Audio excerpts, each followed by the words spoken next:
The slates are going onto the roof at Phil Beach Farmhouse in the Pembrokeshire Coast National Park. And after 8 months of restoration work, what started out as a ruin is at last beginning to look more like a home. As it comes together and you start seeing where the rooms are going to be and how the rooms are going to pan out, actually it really, I must say that is very exciting. It is really very, very nice to see that and to see it coming together, and you sort of think how it might all work out as a dwelling. That's very gratifying, yeah. One of the kitchens has been designed and ordered, so we've got a second kitchen to do now. Obviously bathrooms, we've got 6 bathrooms as well as a couple of cloakrooms.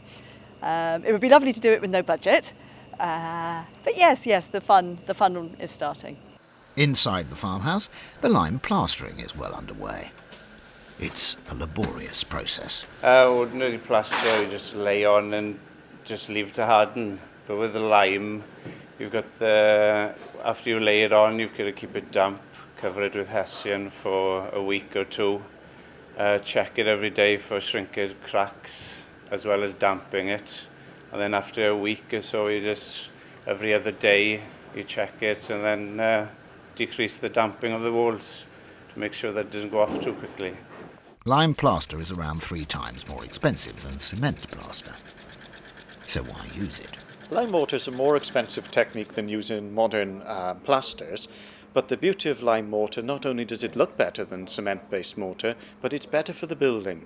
It allows stone or brickwork to breathe, whereas cement plaster traps mortar inside the building and causes stone or brickwork to break down, especially under frosty and wet conditions. And the other good thing about lime mortar is it looks right on historic buildings. Next time, the clever way to heat your home by harnessing the rays of the sun and the natural warmth of the earth.